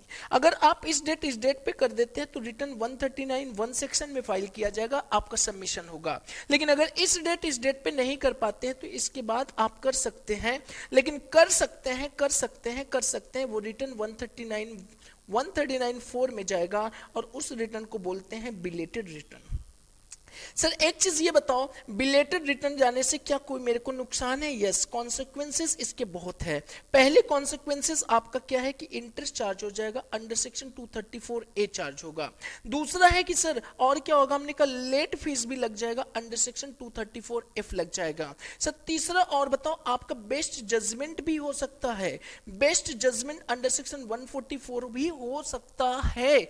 यहां तक समझ में आया कि नहीं आया। और आपको बता दे कुछ ऐसे भी लॉसेस हैं कि अगर आपकी लॉसेस है वो लॉसेस को कैरी फॉरवर्ड भी नहीं कर पाओगे यदि आपने 139(1) के अकॉर्डिंग रिटर्न फाइल ना करके 139(4) में फाइल करते हैं।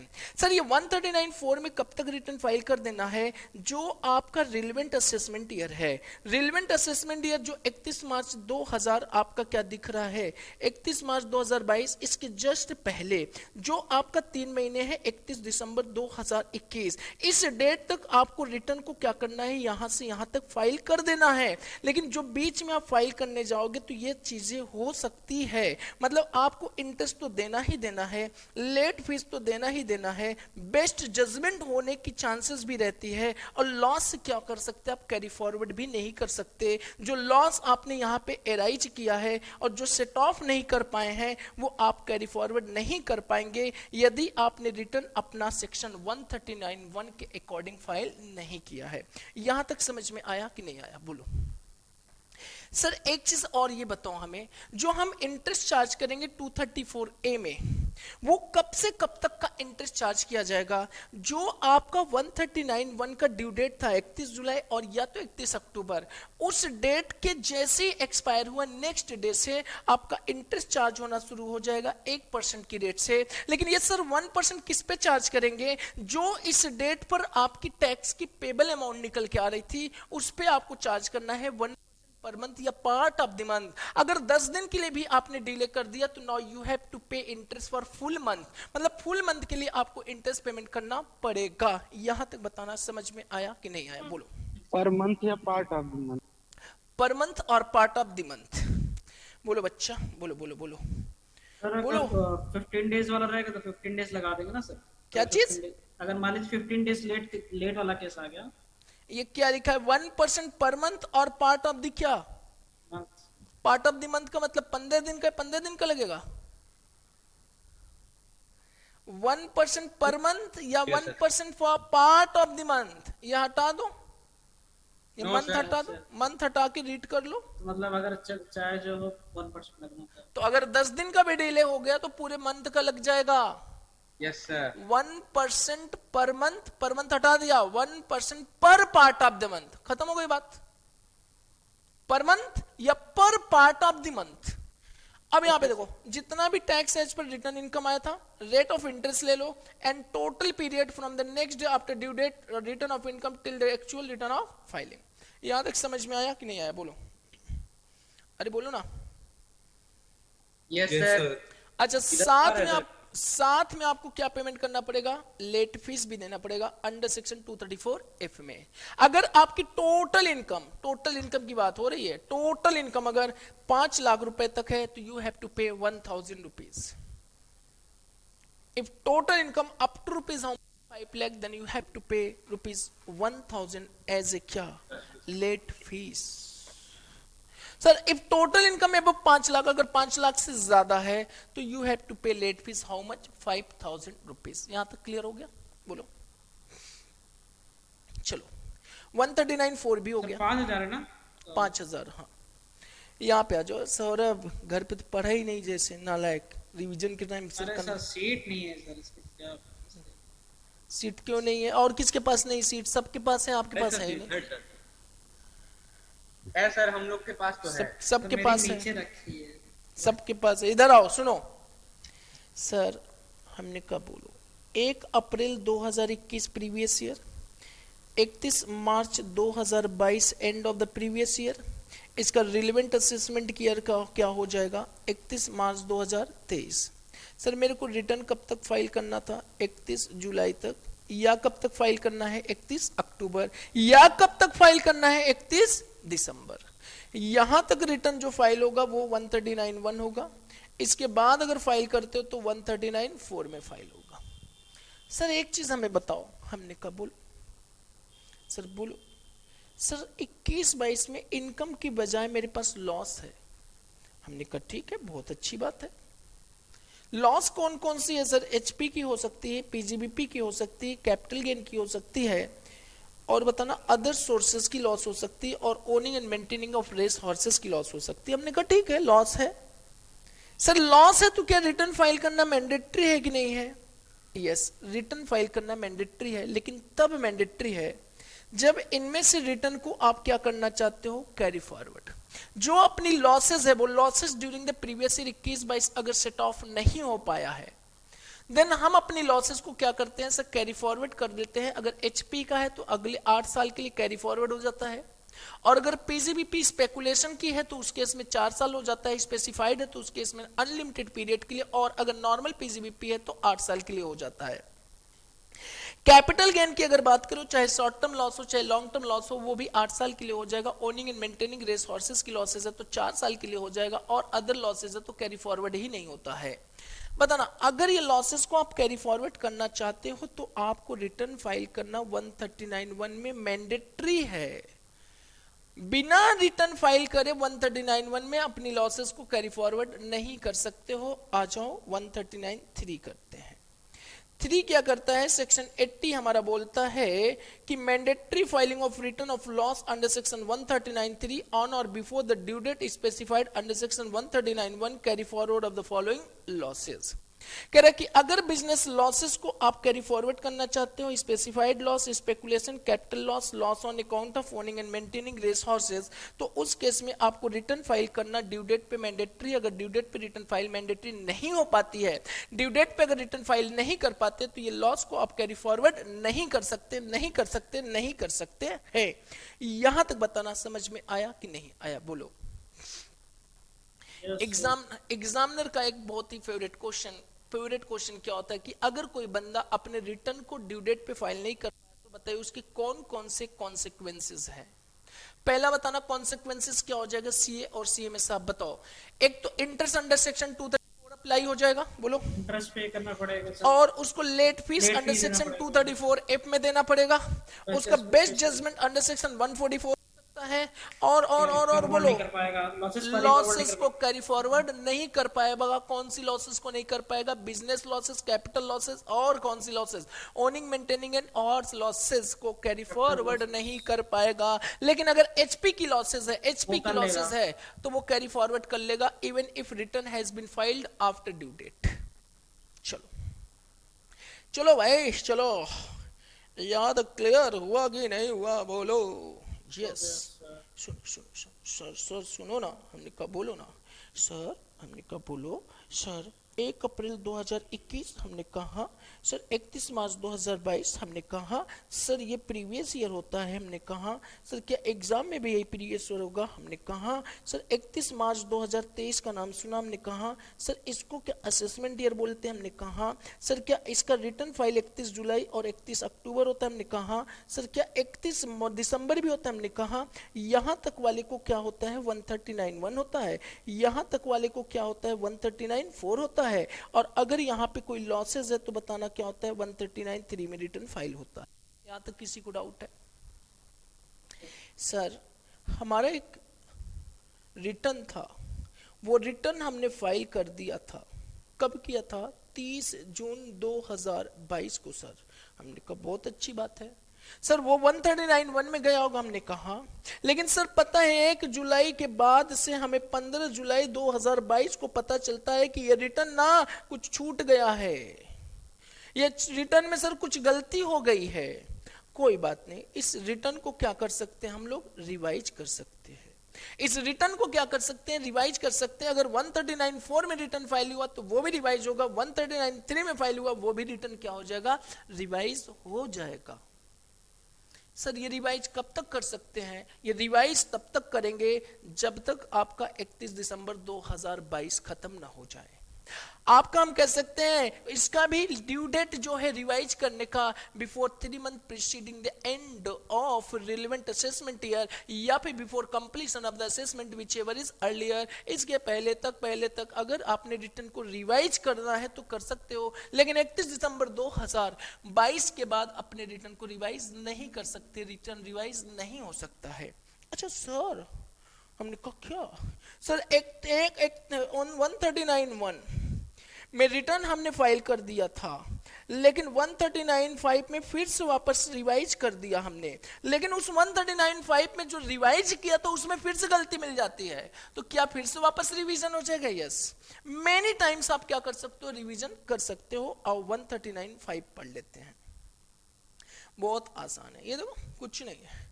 Any person after furnishing the return under section 139(1), 139(3), 139(4 discover any omission or wrong statement in written file, he may furnish a revised return before 3 months prior to the end of the relevant assessment year before completion of assessment whichever is earlier. यहां पे आता है sir, can a belated return under section 131 be revise? Yes, belated return can be revise. Sir can revise return be further revise? Yes, can be revise return further revise, लेकिन कब तक? उसकी time limit तक कर सकते हैं। Revise return substitute the original return? Yes, मतलब sir अगर हमने रिवाइज को रिटर्न कर दिया तो जिस डेट पे आपने ओरिजिनल रिटर्न को फाइल किया था वही डेट आपकी वही रिवाइज रिटर्न की डेट मानी जाएगी। यहां तक बताना समझ में आया कि नहीं आया?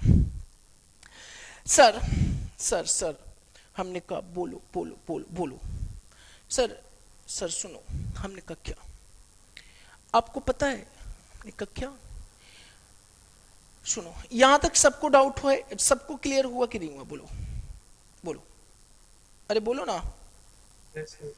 सुनो, यस सर। प्रीवियस ईयर क्या है? 1 अप्रैल 2021 है। प्रीवियस ईयर एंड कहां पे? 31 मार्च 2022 है।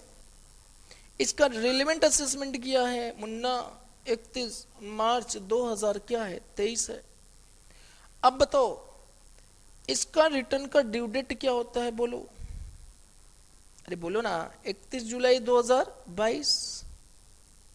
और अगर ऑडिट है तो कब होता है? बोलो 31 अक्टूबर 2000 क्या 22। रिवाइज करना है तो कब तक करना पड़ेगा? 31 दिसंबर 2022। यहां तक क्लियर हुआ कि नहीं हुआ? बोलो। Yes, sir. जब आप रिटर्न फाइल करते हो ना बच्चा, कोई भी रिटर्न फाइल करो तो वो रिटर्न क्या किया जाता है पता है? प्रोसेस किया जाता है। आपको बताया है रिटर्न जो होता है वो प्रोसेस होता है। और कौन करता है प्रोसेस? कंप्यूटर करता है। सर क्या ये 100% प्रोसेस होता है? यस, 100% रिटर्न प्रोसेस किए जाते हैं और वो प्रोसेस 143(1) में किया जाता है। और 143(1) में अगर कोई भी अपैरेंट मिस्टेक दिखाई देता है तो 143 इस रिटर्न को क्या करता है? सुधार कर देता है। अब सुनो हुआ क्या? मैंने रिटर्न फाइल कर दिया था सर और वो रिटर्न प्रोसेस हो गया 143(1) में। और 143(1) में हमें पता चला कि गलती हुई थी हमारी इस रिटर्न को फाइल करने में।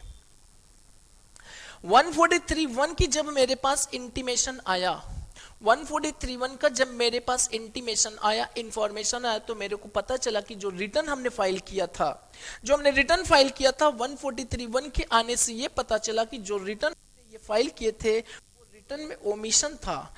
क्या 143(1) आने के बाद मैं अपने रिटर्न को, अपनी गलती को सुधार सकता हूं कि नहीं सकता हूं? यस, सुधार सकते हैं। लेकिन हाँ सुधार सकते हैं अगर 143 आने 143 बिफोर एंड ऑफ द मतलब हम कह सकते हैं before 3 month from the end of the relevant assessment year से पहले अगर ओमिशन आपकी ये इंफॉर्मेशन की रिटर्न आ जाती, मतलब 31 जुलाई को हमने क्या किया? रिटर्न को फाइल किया और हमारा प्रोसेस हो गया 31 अक्टूबर को हो गया। तो 31 अक्टूबर को जब प्रोसेस होकर मेरे पास इंटीमेशन आता है 143(1) का, इंफॉर्मेशन आता है मेरे पास 143(1) का, तो सर क्या मैं अपने रिटर्न को रिवाइज कर सकता हूं? यस, बिल्कुल कर सकते हैं अपनी रिवाइज रिटर्न को, क्योंकि रिवाइज रिटर्न की जो लास्ट डेट है, जो ड्यू डेट, जो लास्ट डेट होती है हमारी रिवीजन की, वो 31 दिसंबर होती है। 31 दिसंबर पहले अगर आपको 143 वन का कोई इंफॉर्मेशन, कोई भी इंटीमेशन आपको मिलता है और आपको पता चलता है कि हमारे द्वारा फाइल किया गया रिटर्न में कोई गलतियां हैं, तो उस केस में आप अपने रिटर्न को वापस से रिवाइज कर सकते हैं 139(5) में। यहां तक समझ में आया कि नहीं आया? अच्छा ये बताओ सर, हमने कहा क्या सर, जब हमने रिटर्न 31 जुलाई को फाइल कर दिया था, ध्यान से सुनते जाना, केस स्टडी टाइप के बनेंगे तो बनेंगे, नहीं तो कुछ नहीं बनने वाले हैं। केवल आपका कहां पे आ जाएगा क्वेश्चन? ऑब्जेक्टिव या फिल इन द ब्लैंक्स में। सर एक चीज बताना, हमने रिटर्न को फाइल कर दिया 31 जुलाई 2022 को, हमने कहा बहुत अच्छी बात है, वेरी गुड, थैंक यू। आपने रिटर्न फाइल कर दिया 31 जुलाई 2022 को फाइल कर दिया, और फाइल करने के बाद 5 दिन बाद 5 अगस्त 2022 को मेरे को पता चलता कि ओमिशन है। ओमिटेशन है, और मेरे को पता चलता है कि जो रिटर्न मेरा गया है, जो डिपार्टमेंट में भेजा हूं, मेरा एक फ्रेंड है, मेरा एक कलीग है जो वहां पे कमिश्नर है या जो भी हमारा वो ऑफिसर है, मैंने उसको लेटर लिख के भेज दिया, प्लीज वो हमारी रिटर्न को देख लेना, हमने ओमिशन कर दिया है, रिवाइज कर दो। क्या रिटर्न हमारा उस लेटर के थ्रू रिवाइज हो जाएगा? नहीं, रिवाइज नहीं होगा। आपको क्या करना पड़ेगा? रिटर्न वापस से रिवाइज रिटर्न फाइल करना पड़ेगा 139(5) में। मतलब आपको अगर रिवाइज रिटर्न करना है तो you have to file the return, you have to file the return under section 139(5). 139 return में 139(5) में आपको रिटर्न फाइल ही करना पड़ेगा for the revising the return of income. यहां तक बताना समझ में आया कि नहीं आया? नोट में पढ़ लेना। यहां पे देखो लिखा हुआ है, a return can be revised even after receiving intimation refund under section 1 because section 143 is not a completion of assessment। Next आपका क्या आता है कि revising the original return can be done only by way of filing of revised return under section 139(5) and not by way of filing of a plain letter of the same. यहां तक बताना समझ में आया कि नहीं आया? बोलो बोलो बच्चा, बोलो बोलो बोलो बोलो। 139(9) पढ़ लेना। डिफेक्टिव रिटर्न है। डिफेक्टिव रिटर्न का क्या होता है, ध्यान से सुनो। अगर हमने कोई रिटर्न फाइल किया 139(1), 139(3), 139(4), 139(5) में रिवाइज करके रिटर्न फाइल कर दिया, लेकिन कुछ ऐसी चीजें हैं, कुछ ऐसे डॉक्यूमेंट है, कुछ ऐसे अनेक्जर है जो मेरे को लगाना चाहिए था, वो अनेक्जर में भूल जाता हूं, तो वो मेरे रिटर्न क्या हो जाएंगे? डिफेक्टिव हो जाएंगे, और फिर वापस से मेरे को क्या करना पड़ेगा? करेक्ट करके उस रिटर्न को फाइल करना है 139(9) में विद इन 15 डेज, 15 दिन के अंदर from the date of receiving of the defective order. Defective order पाने के 15 दिन के अंदर मेरे को रिटर्न को करेक्ट करके रिटर्न फाइल करना पड़ेगा 139(9) में। सर क्या ये 15 दिन की डेट को एक्सटेंड भी किया जा सकता है? यस, 15 दिन की डेट को एक्सटेंड भी कराया जा सकता है। यहां तक बताना समझ में आया कि नहीं आया? बोलो, अरे बोलो ना। अच्छा, 139(4)(a), 4(b), 4(c) ये सारी चीजें देख लेना एक बार, ये इतनी इंपॉर्टेंट नहीं है, बस देख लेना। नेक्स्ट आ जाओ, ये भी देख लेना। Furnishing income tax return mode of क्या है? Electronic, digital sign, any of the given mode, any mode other than paper mode, देख लेना। इसके बाद आ जाओ, that is the most important for objective and for the fill in the blanks. Most important मतलब यहां पे क्या कह रहे हैं कि जो हमने सेल्फ असेसमेंट किया है 140A में, जो हमने 140A में सेल्फ असेसमेंट किया हुआ है, उसको हमें वेरीफाई करना पड़ता है, और वेरीफाई करने पड़ता है तो उसको बोलते हैं हम लोग वेरिफिकेशन ऑफ रिटर्न। हाँ बताइए। हम लोग पास केवल शीट नहीं है। क्या चीज? 61 पेज तक है सर हम लोग के पास, उसके बाद से नहीं।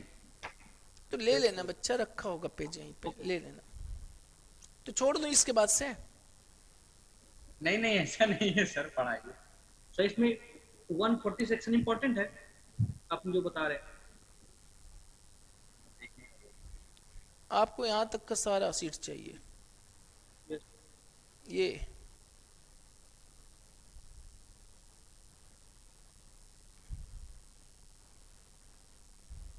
नहीं, सारा नहीं, यहां तक नहीं। ये पूरा एमसीक्यू और फिर इतना प्लान्स के लिए इंपॉर्टेंट।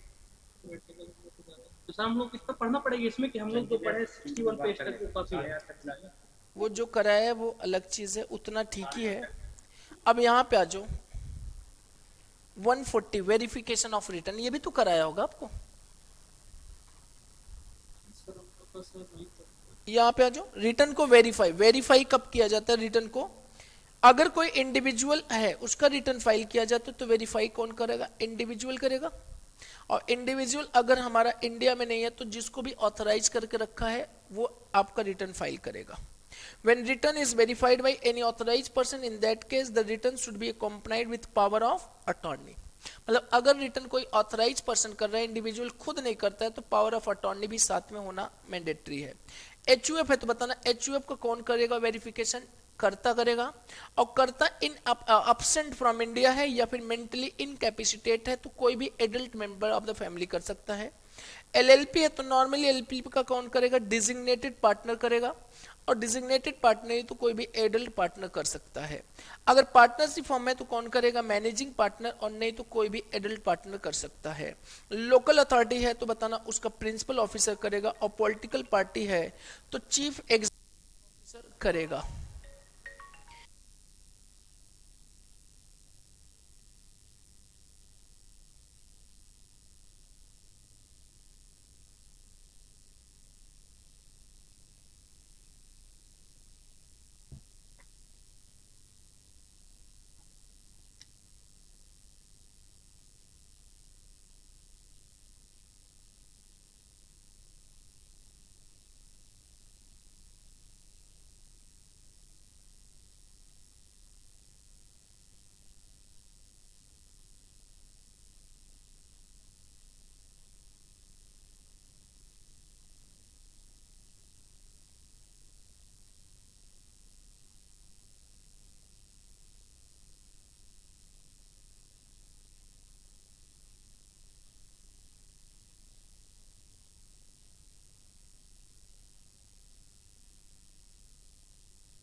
अच्छा बताओ, यहां तक हो गया कि नहीं हो गया, बोलो। अगर कोई पॉलिटिकल पार्टी है तो उस पॉलिटिकल पार्टी का जो सीईओ है उसको क्या करना पड़ेगा, वेरीफाई करना पड़ेगा। अगर कंपनी है तो मैनेजिंग डायरेक्टर करेगा, और मैनेजिंग डायरेक्टर नहीं तो कोई भी डायरेक्टर कर सकता है। और अगर मान के चलो कंपनी इंसॉल्वेंसी आईबीसी में चला, इंसॉल्वेंसी एंड बैंकरप्सी कोड में चला गया, और वहां पे रिसोल्यूशन प्रोसेस और एडजुडिकेटिंग अथॉरिटी ने एक्सेप्ट कर लिया, तो जो इंसॉल्वेंसी प्रोफेशनल अपॉइंटेड है, इंसॉल्वेंसी प्रोफेशनल जो अपॉइंटेड बाय एडजुडिकेटिंग अथॉरिटी है, वो उसको क्या करेगा, रिटर्न को वेरीफाई करेगा। इन एनी अदर एसोसिएशन है तो any member of principal officer, any other person है तो क्या करेगा, सच पर्सन और any other person competent to enact on this behalf. यहां तक समझ में आया कि नहीं है, बोलो सबको। Yes sir. यहां तक तो Yes. सबसे पहले करो, और इसके बाद आता है परमानेंट। यहां से भी इंपॉर्टेंट हो जाएगा, ध्यान से सुनो, ये भी इंपॉर्टेंट है, यहां से क्वेश्चन बनेंगे। क्लियर? लेकिन मैं आज यहीं तक ओवर करता हूं, इसके बाद आपको कल कंटिन्यू कराऊंगा, कल ये पूरा पूरा हो जाएगा। और तब तक Thank you, आप sir. जिनका सीट मिसिंग है वो सीट इकट्ठा कर ले, by hook and by crook, ठीक है। अच्छा, एक चीज ध्यान रखना, एक चीज ध्यान रखना, जितना पढ़ा रहा हूं केवल उतना पढ़ना है, और वही आपको ऑब्जेक्टिव और कहां पे मिलने वाला है, आपको फिल इन दी ब्लैंक्स में। सर एमसीक्यू वाला बन गया। हाँ, बन गया है, लगभग 800-900 हो गया है। कल करवा दीजिएगा सर। एमसीक्यू ही करा दो पूरा। करवा दीजिए एक दिन सर। हाँ, बच्चे उसको बस चैप्टर वाइज छाट रहा हूँ मैं, चैप्टर वाइज जैसे ही हो जाएगा मैं उसको करा दूंगा आपको, ठीक है। कि सर 20 नंबर का आता है ना, बहुत ज्यादा। हाँ, 20 से 40 नंबर कवर हो जाएगा, बन गया, मतलब पूरा का पूरा स्टडी मैट का ही उठाया हूँ मैंने, और जो भी एमटीपी है, जो भी आए होंगे लगभग 700-800 जो भी होंगे वो आपको करा देंगे, ठीक है। Yes sir. फिर उसमें से फंसेगा। चलो, अच्छा दूसरी चीज, और कुछ जो सीए वाले केस स्टडी पहले से पढ़े हुए हैं उसको भी आप देख लेना, देखते हुए चलो, अगर कहोगे तो मैं करा दूंगा उसको भी। जैसे कि सीए वाले आपका जैसे है, चलो उसको करा देंगे, पहले यहाँ तक रिवाइज कर लो ना, कल करा देते हैं। अभी कब एग्जाम आप लोग का, बहुत दिन है, 27-28 के बाद है ना। Yes sir sir. Exam time थोड़े ना बीच में क्लास करेंगे आपके। नहीं सर, हम करेंगे सर। रिवीजन करो, सुनना ही तो केवल है, 1.5 घंटे करो बस, हो गया, जा बाकी टाइम पढ़ते रहो दिन भर, रात भर, ठीक है। Good night. Okay, bye bye, सुबह खैर, सत श्री अकाल, good night. Good night sir. Thank you sir. Shruti भी है क्या लाइन, ममता, चलो okay, bye bye, bye bye Sushil, Puneet, bye bye, bye sir. Thank you sir. Okay bye.